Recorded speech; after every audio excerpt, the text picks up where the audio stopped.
What's up guys, welcome back to the channel. I hope everybody's doing well today. If you guys are new here, this is Hugh. Today we're working on setting up a little chicken brooder, or a little baby chick brooder. Got some baby chicks coming next week, and I decided to use this storage box from Sam's Club. They had a sale and I picked up two and was gonna use it, but before using it, I figure I have this big container. I'm just gonna use it to raise up the chickens for a couple of months. So inside the brooder, I thought I was shooting a whole bunch of videos setting this up, but it ended up being lost because I didn't have my card switched on.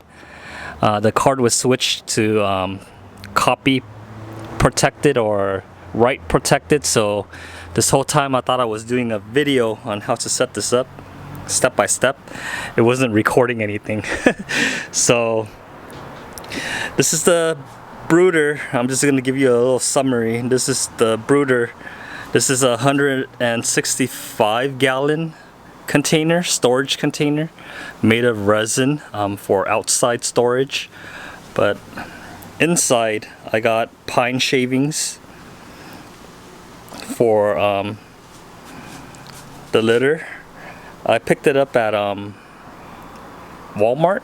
It's 141 liters of pine bedding right here for only $7 shipped. So I picked up two of these bags and I filled the container up with pine shavings, and on both ends I used egg crate. Over here I raised it up with two 2x6s with the egg crate right here. That's to keep the pine shavings out of the water and out of their food and everything, so when the baby chicks need to get fed, they'll go up on this platform and feed. I picked up these two waters and feeders from Amazon. If you guys want to check it out for yourself, I'll leave a link in the description. Now, I had two friends that are getting into this as well. They picked up the little cups and the little nipples and everything, and they both ended up leaking on them. Their DIY waters ended up leaking on them.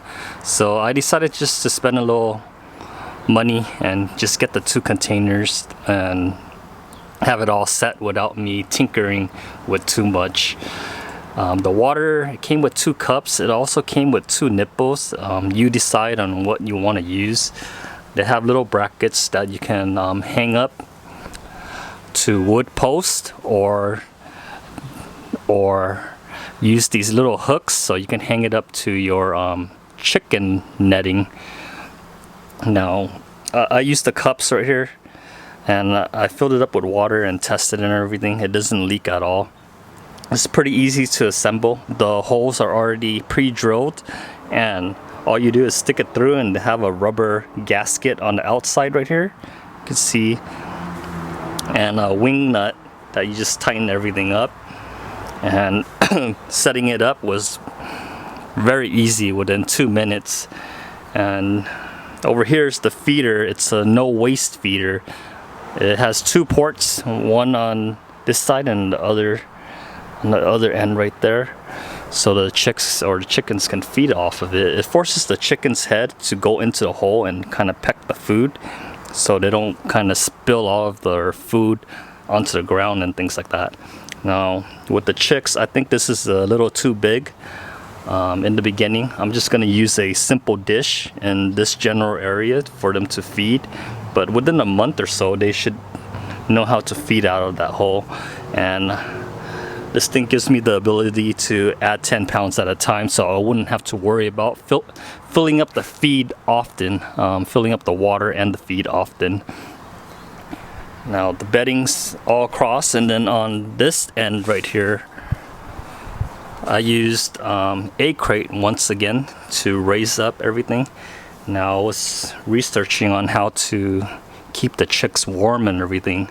Right now in California, we're heading into summer and it's getting kind of hot out here, so I think the heat would be needed at nighttime. But I'm not too sure about that. At nighttime during summer it's around 60, 70 degrees, but when it gets very hot it's like in the 80s, so who knows, but we have it just in case.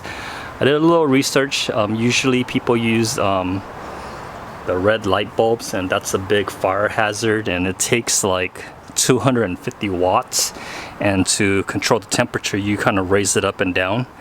And they also had heat plates that are designed for baby chicks, I guess, and those are kind of expensive as well, like 50 and over depending on the size of the plate.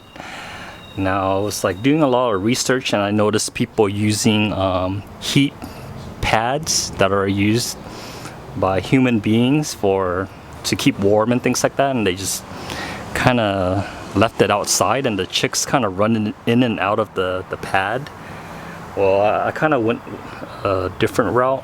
This is a seedling heating pad. I guess people use this to kind of start germinating seeds and things like that. The heat gets the plants growing faster.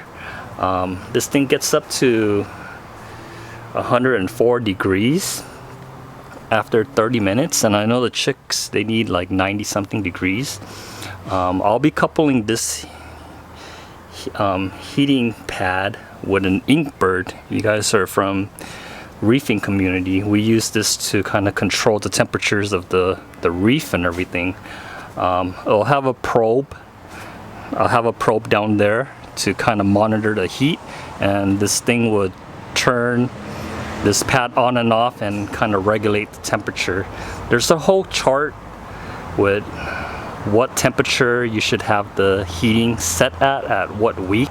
I'll be following that very closely, I guess, but when we get there I'll do a video to kind of update you guys and everything. But the heat pad's going to be combined with this Inkbird temperature controller. This thing is like 20 watts, it says right here, so it's very efficient with the energy and all of that. I don't want to run a 250 watt light bulb all day and everything like that. So I have this, and we'll see how it works out. I'll report back to you guys. The baby chicks, they're coming next week sometime, so I'll be sure to update you guys with the chicks and everything, and when they come. It's gonna be a whole process. I'm new to this, so if you guys like this content, please give me a thumbs up. It really helps out with the algorithm and everything. If you guys have any feedback, any experience with baby chicks and setups and anything like that, leave me a comment down below. I'm all ears. I'm new to this, and I'm always constantly learning, so I'm all ears and open to new ideas and things like that. This whole contraption, I'm gonna be keeping it under the patio. Southern California is pretty warm out and everything, and with the heat pad, they'll be okay out here. I need to build a screen mesh up top, and this lid's gonna be partially closed or open all of the time. It's pretty hot out. I'm not going to close the lid entirely, but I'll have a mesh screen up top.